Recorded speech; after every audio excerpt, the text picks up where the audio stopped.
Muy buenos días, Miami. Muy buenos días a todo el sur de la Florida.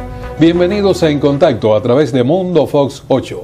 Este servidor, Daniel Torres, como de costumbre, les agradece muy sinceramente por esta sintonía para algunos muy tempranito, cuando en este jueves de hoy está con nosotros, como de costumbre, el escritor, politólogo, máster en ciencias políticas, Julio M. Chilling, para quien tengo los muy buenos días. Encantado, Daniel, de estar contigo. Lo propio, Julio, cómo no.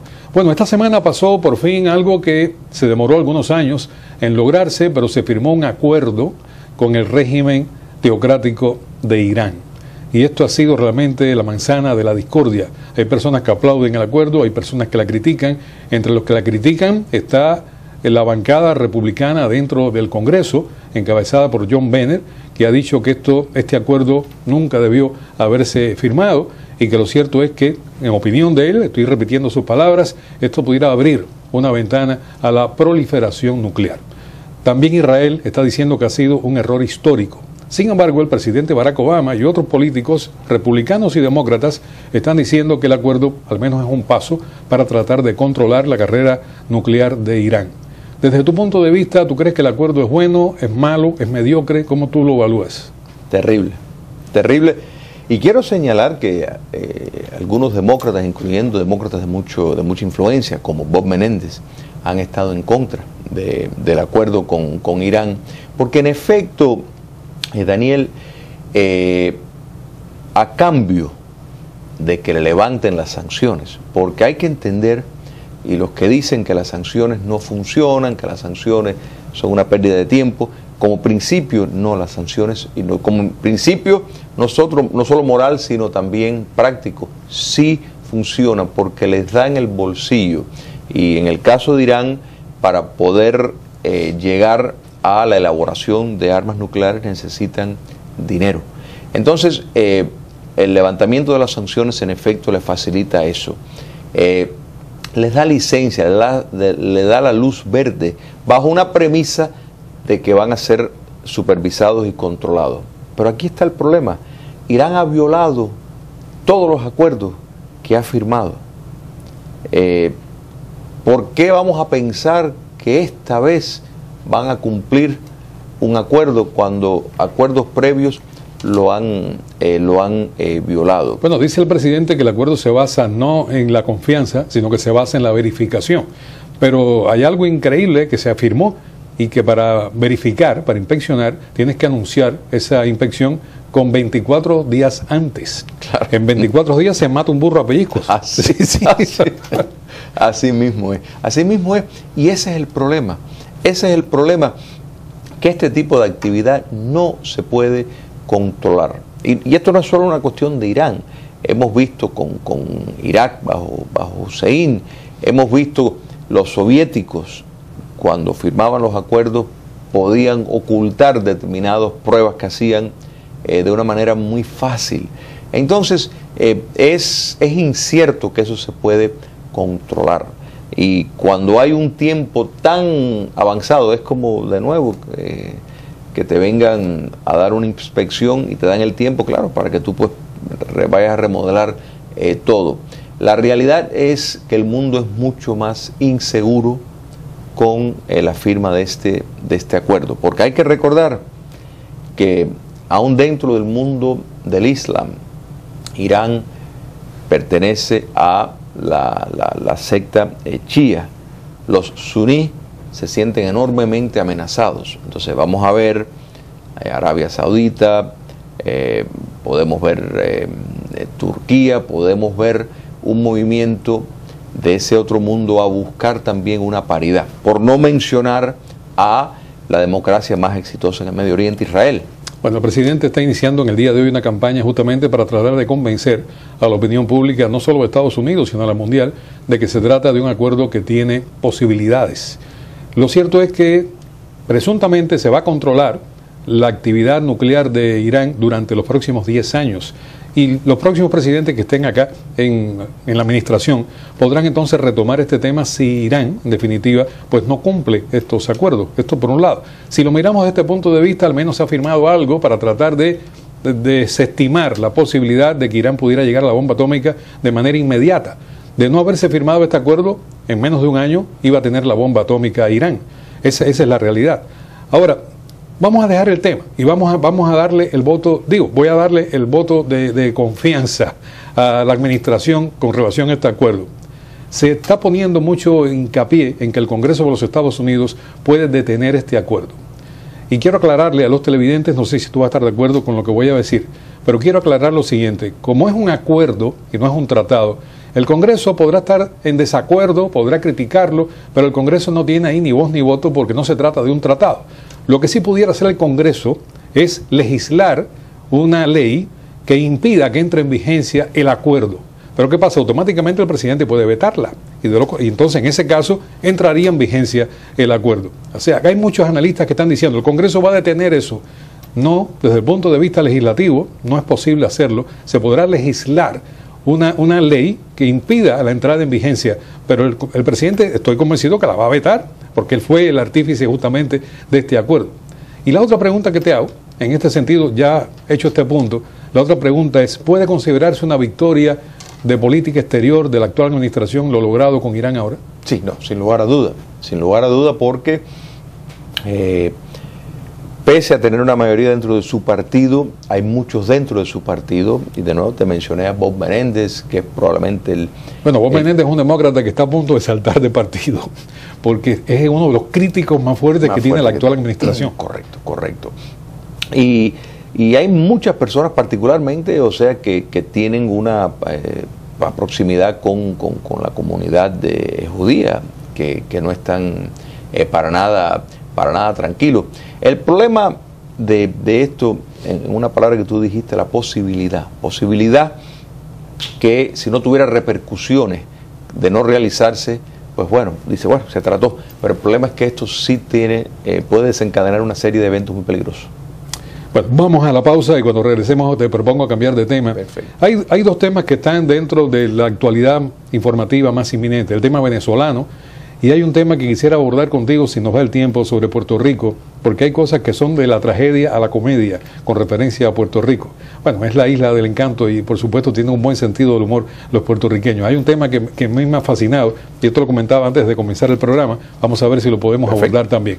Regresamos, amigos, en 2 minutos, mantenga por favor la sintonía. Muchísimas gracias, amigos, por mantener la sintonía. Antes de ir a la pausa, estoy conversando con Julio M. Schilling, analista político, escritor, un máster en ciencias políticas, sobre diferentes temas de actualidad. Y uno de ellos es la decisión de la Contraloría de Venezuela de eliminar a María Corina Machado como posible candidata a la Asamblea Nacional de Venezuela. Dice que está sancionada políticamente 1 año y que por lo tanto no puede aspirar a ser nuevamente diputada en estas elecciones que van a ser en diciembre, la primera semana de diciembre. Sigue Venezuela haciendo presión para sencillamente opacar por completo a la oposición. Y María Corina Machado es una líder indiscutible de la oposición venezolana y del pueblo venezolano, y están tratando de dejarla sentada en su casa y que no participe en este momento electoral, porque la Contraloría es parte también del régimen de Nicolás Maduro. Esto es el nuevo rostro del despotismo, Daniel, donde en efecto mantiene un simulacro de una democracia, tiene una oposición, incluso una oposición que podría verdaderamente querer un cambio sistémico, pero son movidas como esta, la verdad, contra María Corina Machado. Lo vimos, por ejemplo, para que veas que esto es una cuestión de sistema. En Bolivia, cuando las elecciones, o mejor dicho, las votaciones, eliminaron a una tercera parte de los candidatos de oposición por considerarlos inelegibles. Bueno, es una forma de precisamente controlar los resultados y manipular el proceso.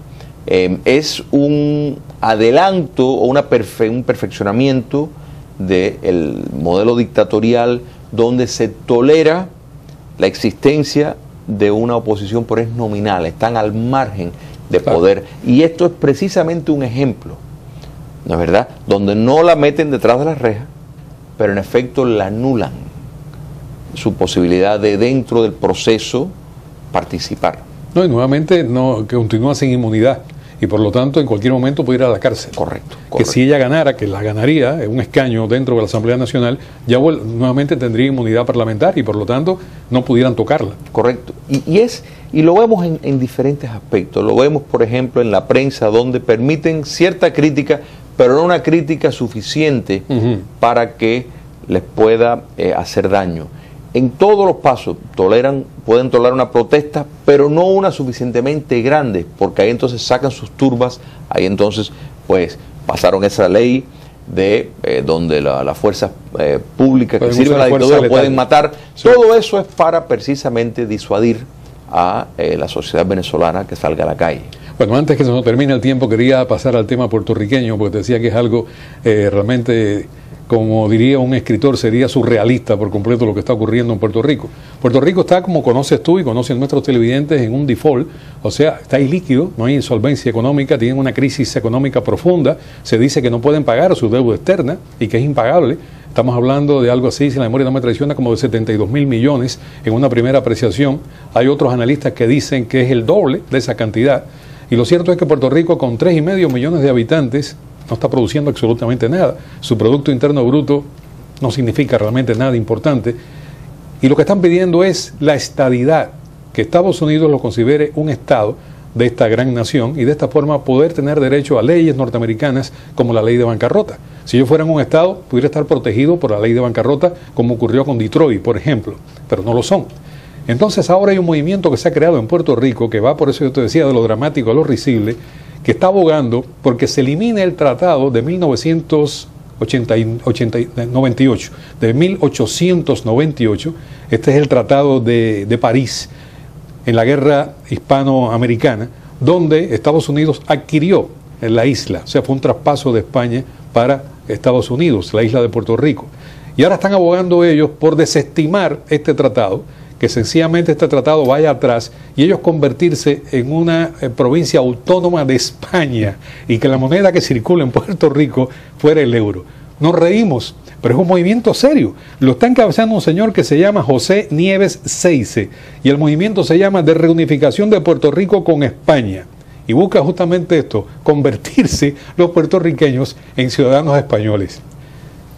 Esto es increíble, realmente es increíble lo que está sucediendo. Y yo imagino que España, con todos los problemas financieros que tienen, no le van a hacer mucho caso, le debe dar una risa tal vez menos jocosa que a nosotros, pero... Hay un ministro de Finanzas de Alemania que en un plano jocoso, en una recepción, refiriéndose a la política exterior de los Estados Unidos, dijo, bueno, ¿y por qué la Unión Europea no le cambia a Estados Unidos, no le cambia a Grecia por Puerto Rico? Pero eso fue un chiste dentro de una recepción. Y entonces los puertorriqueños ahora, a través de memes y a través de las redes sociales, dicen que ellos tienen raíces teutónicas, que ellos son alemanes, porque dicen que el 90% de los puertorriqueños toman cerveza Heineken, que por cierto, la Heineken no se fabrica en Alemania, se fabrica en Holanda. O sea que están equivocados con relación a dónde se fabrica esa cerveza. Pero parece que ellos son proclives a tomar cerveza presuntamente alemana y por lo tanto ahí están las raíces, las presuntas raíces de Alemania.